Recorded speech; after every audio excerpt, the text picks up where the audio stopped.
Hola, ¿cómo están? Hablamos de las peticiones administrativas, hablamos de los recursos administrativos y ahora vamos a hablar sobre la acción de nulidad ante el TCA.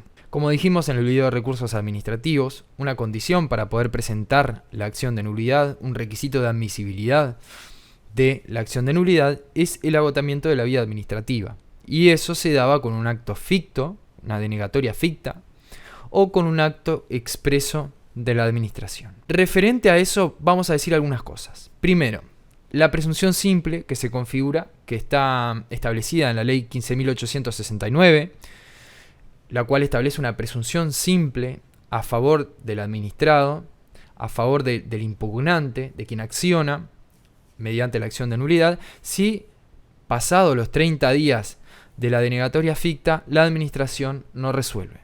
Esto quiere decir, interpusimos los recursos, se configuró la denegatoria ficta porque la administración no resolvió los recursos. Entonces, si desde el día que se configuró la denegatoria ficta transcurren esos 30 días y la administración no se expide finalmente, vamos a tener una presunción simple a nuestro favor para invocarla luego y que la administración la tiene que utilizar a nuestro favor al momento de resolver la acción de nulidad. Por otro lado, vamos a hablar de la reapertura del plazo.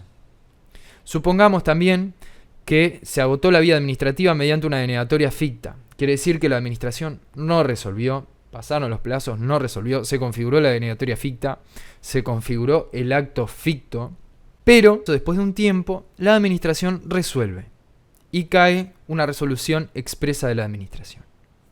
Bien, entonces, denegatoria ficta, tenemos un acto ficto, se agotó la vía administrativa, ahí se abre el plazo que dijimos en el otro video de 60 días para presentar la acción de nulidad, pero supongamos que en ese plazo de 60 días o después recae una resolución expresa de la administración, un acto administrativo resolviendo nuestro recurso contraria a nuestro interés. Ahí se va a reabrir el plazo. Quiere decir que vamos a tener 60 días más para presentar la acción de nulidad. Esto es, podemos tener 60 días, de hecho los tenemos después de la denegatoria ficta, pero si además después la administración resuelve, vamos a tener 60 días más. Siempre dentro del límite de los 2 años de caducidad. Que ese límite también está para el conocimiento informal. Quiere decir que la administración resolvió expresamente, pero nunca me notificaron, ni nunca se publicó en el diario oficial, y tomo conocimiento informal, me entero por cualquier vía de eso, entonces ahí voy a tener el plazo de los 2 años, para presentar la acción de nulidad. Siempre va a estar ese límite de los 2 años de caducidad. Entonces, habiendo hablado de la presunción simple, habiendo hablado de la reapertura del plazo, ahora vamos a hablar de la acción de nulidad. ¿Cuáles son los requisitos para poder presentar una demanda de anulación, para poder ejercer la acción de nulidad? Primero que nada, tenemos que tener, como dijimos, agotada la vía administrativa. Después, haber accionado en plazo, lo que decíamos anteriormente, dentro ya sea de los 60 días o de los otros 60 días en caso de que se reabra el plazo, o siempre dentro del límite de los 2 años del plazo de caducidad. Luego, ese acto tiene que ser procesable o tiene que ser impugnable ante el TCA.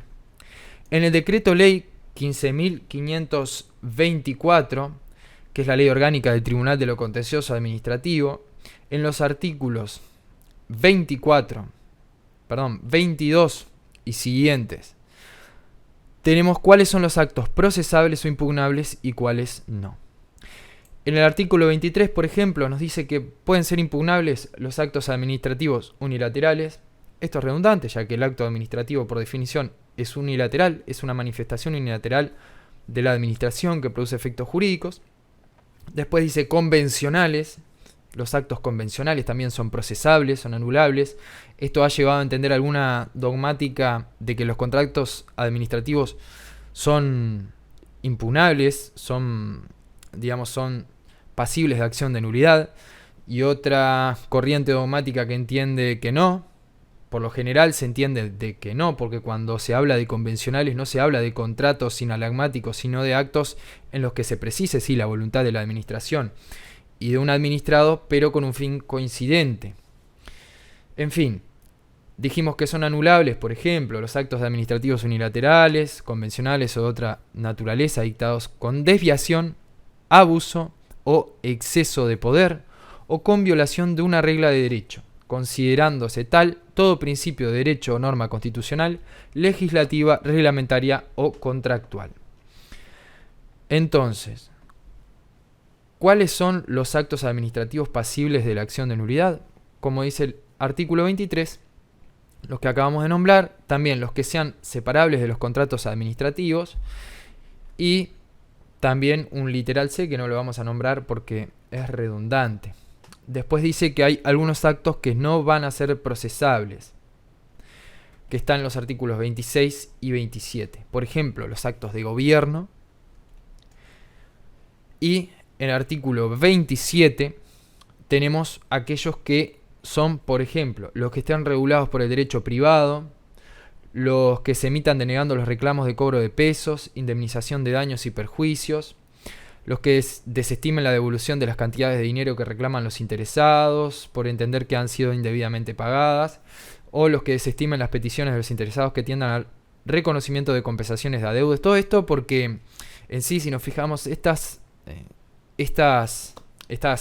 pretensiones no van a poder ser satisfechas por lo que es una sentencia del Tribunal de lo Contencioso Administrativo. Por ejemplo, un cobro de pesos.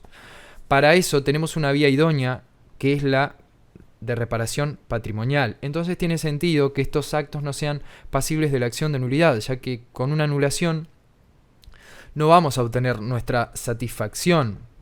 Entonces, por ahí viene la prohibición, la no procesabilidad de estos actos, porque tenemos otra vía idónea, la cual es la reparación patrimonial, que vamos a ir a un juzgado de letrado en lo contencioso administrativo y vamos a reclamar ese monto de dinero y eventualmente se condenará a la administración a que nos pague determinado cobro de pesos. Pero todo esto tiene una base constitucional, ya que el Tribunal de lo Contencioso Administrativo es un órgano jurisdiccional.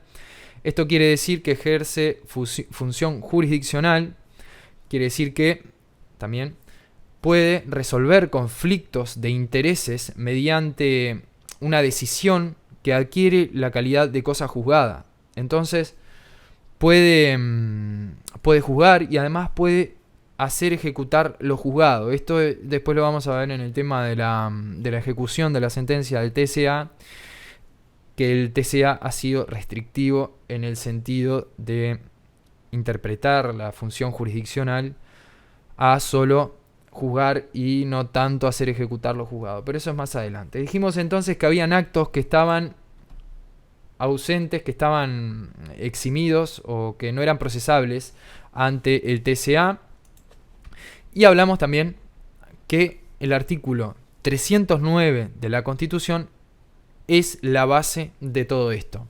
¿Qué dice? El Tribunal de lo Contencioso Administrativo conocerá de las demandas de nulidad de actos administrativos definitivos cumplidos por la Administración en el ejercicio de sus funciones, contrarios a una regla de derecho o con desviación de poder.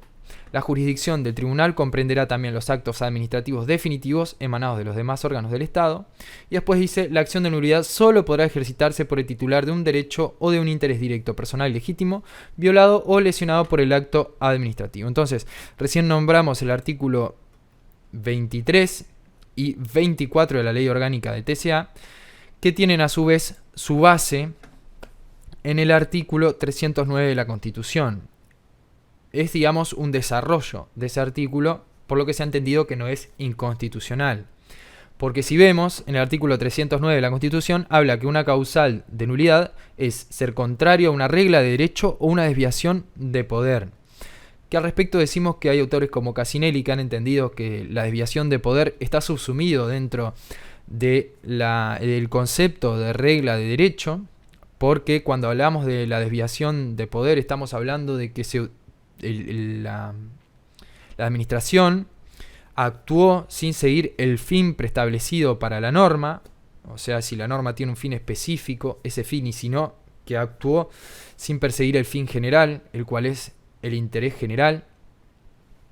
Entonces, Cassinelli dice que cuando pasa eso, en realidad la administración está desobedeciendo esa regla de derecho que le indica el fin debido, y por tanto, la desviación de poder está dentro del concepto de ser contrario a una regla de derecho. Pero hay autores que dicen que esta desviación de poder es un concepto que se está establecido así en la norma para remarcar algo distinto a una simple, digamos, violación de una regla de derecho. Pero en definitiva, si vamos a la ley orgánica del TCA, a esto se le agrega, como dijimos recién, desviación, abuso o exceso de poder, que son otras definiciones que han sido desarrolladas por la domática, que no vamos a entrar acá, pero que tenemos en el video de actos administrativos, lo que significaba o qué significa el abuso o exceso de poder, y además nos desarrolla lo que significa una regla de derecho. Y ahí, cuando hablamos y cuando vimos los principios del derecho administrativo, vimos que por esa puerta entran los principios de derecho. Entonces, si tenemos un acto que es contrario a un principio de derecho, va a ser anulable. Vamos a poder alegar que ese acto es contrario a un principio de derecho y vamos a poder pedir su anulación. Entonces, recapitulando, vimos que podemos presentar la acción de nulidad. Para eso tenemos que haber agotado la vía administrativa, tenemos que haber accionado en plazo, lo que hablamos de los plazos para presentar la acción de nulidad. Además, tenemos que tener un acto que sea impugnable, que sea procesable. Si tenemos un acto político de gobierno, no vamos a poder procesarlo ante el TCA. Y además, tenemos que tener un acto que nos genere un perjuicio, un acto que sea lesivo. Dijimos también que una de las causales de anulación, hay autores que dicen que el presupuesto para presentar la acción de nulidad, o sea que tendríamos que sumarlo a lo que veníamos diciendo, es que el acto sea ilegítimo y que cumpla con estas causales de anulación. Hay autores como Cajarvice, por ejemplo, que entiende que eso es un requisito para una sentencia favorable a nuestro interés. O sea, que la ilegitimidad es una cuestión que se ve después y que lo ve el tribunal al momento de resolver, digamos, la acción de nulidad, pero que no es un presupuesto. En cuanto, avancemos un poquito más. Si ustedes recuerdan, uno de los caracteres del acto administrativo era la ejecutividad. Esto quiere decir, el acto surte efectos y es imperativo. Entonces se debe cumplir. Pero además dijimos que los recursos administrativos no suspendían los efectos del acto administrativo. Este seguía surtiendo sus efectos. En la acción de nulidad, digamos, la presentación de la demanda de nulidad tampoco suspende los efectos del acto administrativo. Pero podemos solicitar la suspensión de la ejecución del acto impugnado. Acá hay una discusión si lo que se suspende son los efectos del acto o se suspende el acto mismo, pero no vamos a entrar en eso. Para poder suspender los efectos del acto administrativo en vía de acción de nulidad, tenemos dos causales que son taxativas, son estas dos y nada más. Tenemos la causal de que la ejecución fuera susceptible de causar al actor daños calificables como graves, pero más graves de los que le causaría a la administración en cuanto a los intereses afectados por la suspensión de ese acto. O sea, acá lo que tiene que hacer el tribunal es lo que se llama un balanceo. Entonces quiere decir, si se suspende el acto administrativo, ¿a quién le genera un mayor perjuicio? Entonces, si esa ejecución le ocasionaría daños más graves al actor de los que le ocasionaría a los intereses de la administración, entonces ahí podemos pedir la suspensión del acto. O si no, tenemos otra causal, que es que el acto sea manifiestamente ilegal. Ahí no hay que balancear nada, no hay que ponderar nada. Ahí directamente, evaluado por el tribunal, se procede a la suspensión del acto y siempre a petición de parte. Vamos a hablar entonces de la sentencia definitiva, dejando todo el lado de la estructura procesal, que de hecho ha tenido algunas modificaciones recientes. El contenido de la sentencia definitiva es que el tribunal, el TCA, solo puede confirmar o anular el acto. Esto está en el artículo 310 de la Constitución, que dice: el tribunal se limitará a apreciar el acto en sí mismo, confirmándolo o anulándolo sin reformarlo. El tribunal no puede hacer otra cosa que confirmar o anular el acto. Puede anular parcialmente. Dice el artículo 310 que para dictar resolución tienen que estar los 5 miembros del tribunal. Dijimos que la acción de nulidad puede ser ejercida por el titular de un interés directo personal y legítimo o de un derecho subjetivo. En el caso del derecho subjetivo, si la mayoría de los miembros del tribunal entienden, la mayoría simple, o sea, si 3 de los miembros entienden que hubo una lesión del derecho subjetivo, con eso ya basta para declarar la nulidad del acto. Pero en los demás casos, dice la Constitución, ahí se ha entendido que se refiere al interés legítimo, pero si el titular tenía un interés legítimo, entonces se requerirán 4 votos conformes, o sea, 4 votos de los ministros para poder declarar la nulidad de ese acto. Sin embargo, el tribunal reservará a la parte demandante la acción de reparación si 3 votos conformes declaran suficientemente justificada la causal de nulidad invocada. Bien, para hacer breve el video, después de haber repasado estos aspectos, llegamos a la eficacia de la sentencia. Y acá viene una disputa dogmática muy grande. Porque vamos a ver el artículo 311 de la Constitución. Dice: cuando el Tribunal de lo Contencioso Administrativo declare la nulidad del acto impugnado por causar lesión a un derecho subjetivo del demandante, la decisión tendrá efecto únicamente en el proceso en que se dicte. Cuando la decisión declare la nulidad del acto en interés de la regla de derecho o de la buena administración, producirá efectos generales y absolutos. ¿Qué pasa acá? Si vemos la primera parte, el primer inciso del 311 de la Constitución y el segundo, vamos a ver que hay distintos efectos. Primero, efectos interpartes o efectos para ese proceso, y después efectos generales y absolutos. Quiere decir que las personas que no estuvieron en ese proceso se van a ver afectados por ese fallo. Acá tenemos una disputa dogmática. Hay quienes entienden que el artículo 309, 310 y 311 de la Constitución tienen una identidad y que acá en este caso se está haciendo una diferencia entre derecho subjetivo e interés legítimo. Entonces, cuando se declare la nulidad por haber afectado a un derecho subjetivo, ese efecto sí o sí siempre tiene efectos para el proceso o interpartes, y sin embargo cuando la decisión declara la nulidad atendiendo a la lesión de un interés legítimo, siempre produce efectos generales y absolutos. Sin embargo, hay otra dogmática, por ejemplo, Cajarville entiende que no, que el 309, 310 y 311 refieren a cosas distintas, a situaciones distintas. Que este 311 no antepone el derecho subjetivo al interés legítimo, sino que en la primera parte dice por causar lesión a un derecho subjetivo del demandante, pero después cuando habla del interés a la regla de derecho o de la buena administración, dice que también en interés del interés de la regla de derecho se puede dañar un derecho subjetivo que afecte también el interés de la regla de derecho. Por lo que dice Cajarville de que también cuando estamos ante la lesión de un derecho subjetivo, se le puede dar a esa sentencia alcances generales y absolutos.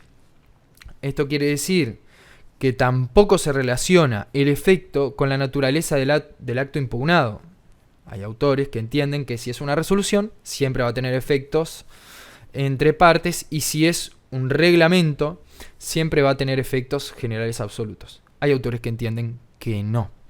Que cuando hablamos de un derecho subjetivo en el 311, no necesariamente estamos hablando de un interés legítimo en la segunda parte, sino que se habla de la nulidad del acto en interés de la regla de derecho, que va más allá que el interés legítimo. Por lo tanto, no hay derecho subjetivo e interés legítimo en el 311, sino que se habla de un derecho subjetivo y además del interés de la regla de derecho. puede resultar confuso, de hecho lo es, y no está todo dicho, sino que de eso se vale de interpretaciones dogmáticas. Es más, la primera sentencia que declaró el TCA con efectos generales y absolutos fue en el año, digamos, en los 90, principios de los 90. Entonces quiere decir que el tribunal tampoco ha interpretado el tema de los efectos generales y absolutos como algo que pueda pasar seguido. Bien, entonces, esta sentencia definitiva declara, establece una verdad determinada, dice que el acto es nulo. Entonces, además, corresponde restituir la situación a como si el acto nunca hubiera existido. Esto quiere decir que la sentencia tiene efectos ex tunc, desde el comienzo. Entonces, esta sentencia, al ser retroactiva, también es constitutiva, o sea, es declarativa, declara una situación de hecho, declara la nulidad, a su vez constitutiva, porque tiene efectos hacia el pasado y se debe modificar en lo posible la situación a como si el acto nunca hubiera existido, y además de condena, porque impone a la administración el deber de cumplir, de hacer lo que dice la sentencia. Finalmente vamos a decir algo sobre la ejecución de la sentencia. No hay una norma que prevea los procesos de ejecución de las sentencias definitivas con las que culmina este proceso de anulación. Por lo que se prevé nada más una intimación a que la administración cumpla, y este es un gran tema sobre el cumplimiento de las sentencias por parte de la administración, el cumplimiento erróneo o el no cumplimiento por parte de la administración, y en este sentido el TCA ha entendido de una manera restrictiva, aplicando el artículo 310 de la Constitución, que dice que el tribunal se limitará a apreciar el acto en sí mismo, confirmándolo o anulándolo. Basándose en este artículo, el tribunal se ha privado a sí mismo de tomar medidas coactivas para llevar adelante la ejecución de sus sentencias. Hay interpretaciones, como la de Cajarville, por ejemplo, de que dicen de que el tribunal en realidad tiene, y siguiendo algunos artículos de la Ley Orgánica de los Tribunales, tiene la potestad de tanto como de juzgar para hacer ejecutar lo juzgado. Entonces, sin irnos más allá, y para hacer breve este video, con esto culminamos el tema de la acción de nulidad y del TCA. Así que si quedaron con alguna pregunta, con alguna duda o con alguna corrección o alguna sugerencia, les dejo mi correo en los comentarios y los estoy leyendo. Muchas gracias por escuchar.